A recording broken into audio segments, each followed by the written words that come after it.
Dabar atlikti tyrimus tikrai yra nesudėtinga ir kartais savimi besirūpinantis žmonės, tai yra puiku, kad jie rūpinasi sveikata, bet nukeliauja tiesiai į laboratoriją, padaro tyrimą, kurio nevertina specialistas, tik tai palyginama su bendrom normom.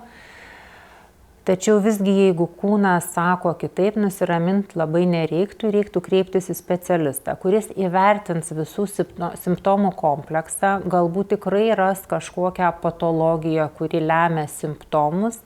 arba paskirs kitus tyrimus, jeigu matys, kad simptomai būdingi tik tai geležies trūkumui, išsiaiškint, galbūt ištirs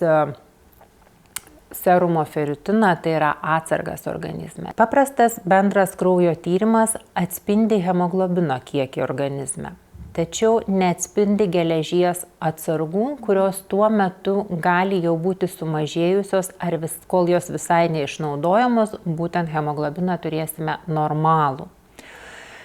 Tyriant serumo feritiną galima išsiaiškinti geležies atsargas organizme ir prognozuoti arba perspėti mažakraujystės atsiradimą, nes prieš tai gali būti sublatentinė ir latentinė formos ir tuomet, jeigu nustatomas serumo feritinas mažiau negu 30 mg litre, jau reikėtų pradėti vartoti papildus.